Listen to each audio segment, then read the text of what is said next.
लेकिन वहाँ इतने ट्राइब्यूनल नहीं है कि बर वक्त फैसले हो। इन सब बातों पे आज हमने फैसला किया हुआ है कि एहतजाज, ट्राइब्यूनल, सुप्रीम कोर्ट, अदालतें और अलायंस के जलसों के साथ आज हम पाकिस्तान तहरीक इंसाफ के बिहाफ से आपके सामने एक वाइट पेपर इशू करने जा रहे हैं और ये 300 पेजेस तकरीबन पे मबनी वाइट पेपर है जो हम जनरल इलेक्शन 2024 पे इशू कर रहे हैं। ये उन हकाइक पर मबनी है जो हकाइक the Guardian, Washington Post, New York Times, the Times और पाकिस्तान की इंटायर मीडिया ने एडमिट किया है।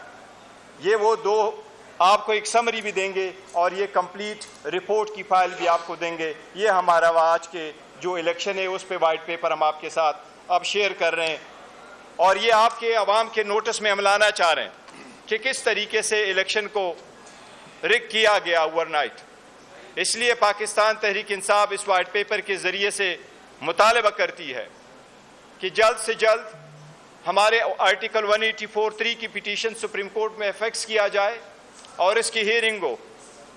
हम एक जुडिशल कमीशन बनाना चाहते हैं, केस पे इंक्वायरी करे जिस तरीके से पहले कमीशन बने और वो इंक्वायरी करके देख ले इलेक्शन को कैसे हमें हरवाया गया और कौन लोग थे जो इसमें मुलविस थे, उसके खिलाफ कार्रवाई भी हो।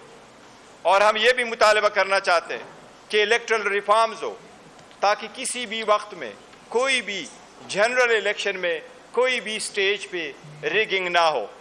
ये वो रिगिंग थी जिसकी तरफ ये सारी जो कार्रवाइयाँ हुई है आप लोगों के सामने, जिस तरीके से लीडरशिप को रोकर अरेस्ट किया गया, जिस तरीके से खान साहब को 3 सज़ाएँ दी गई 5 दिनों में, इनका मकसद ये था कि हमारी पार्टी को डिफीट किया जाए।